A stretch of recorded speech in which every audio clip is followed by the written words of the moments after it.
But आप मुझे बताओ। एक चीज याद रखना, a working mother will always feel guilty जिंदगी भर।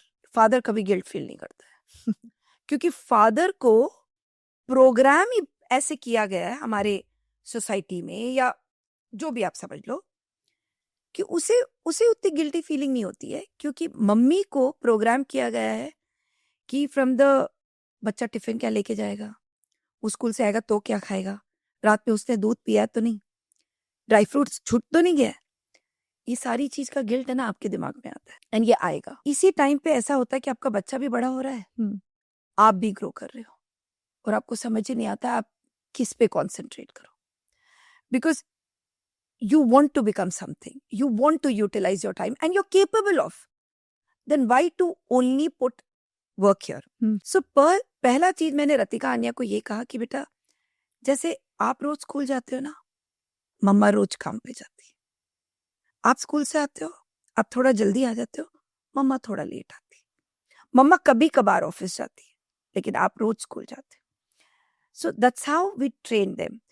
बट बिकॉज दो बेटियां थी, बहुत डिफिकल्टी होने लग गई सिक्योरिटी वाइज ऑल्सो, एंड शुरू में मेरी ट्रैवलिंग सिर्फ कैलकाटा रहती थी, बाद में started travelling out of Calcutta lot.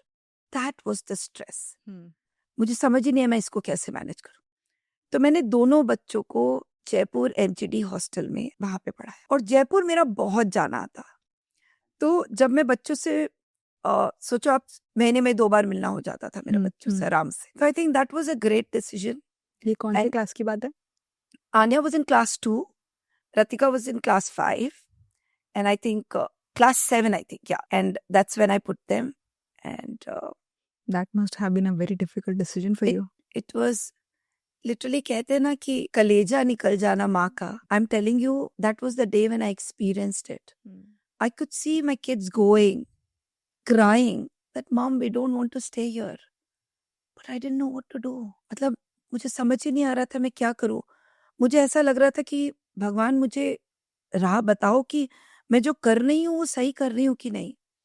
And because it was a renowned school, it was a girls' hostel.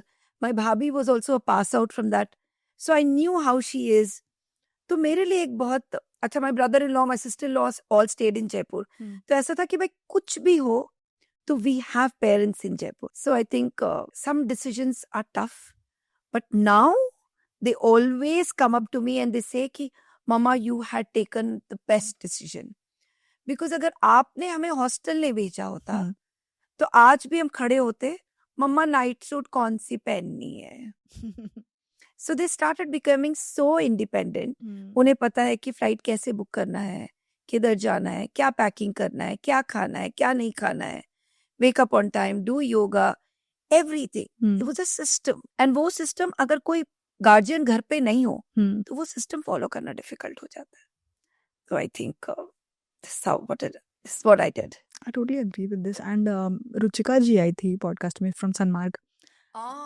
She is so adorable. Her aura is so beautiful. उन्होंने भी ऐसी सिमिलर बात बोली थी कि एक बच्चा हर दिन स्कूल जाता है तो वो गिल्ट थोड़ी फील करता है कि मैं स्कूल जा रहा हूँ, वो अपना काम कर रहा है.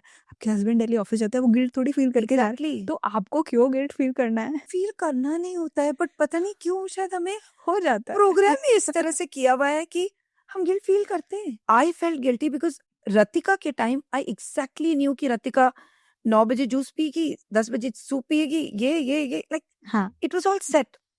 बट आन्या कब बड़ी हो गई पता ही नहीं चला, because I was so busy in doing what I was doing. I think it always happens with the second child maybe. So Anya बस बड़ी हो गई, उसकी बचपन की कितनी यादें ऐसे लग रही कि अरे इस टाइम पे आन्या क्या करती थी. So I think I would just say it is a guilt, but I would rather put it up in why should we feel guilty? Yeah, I know.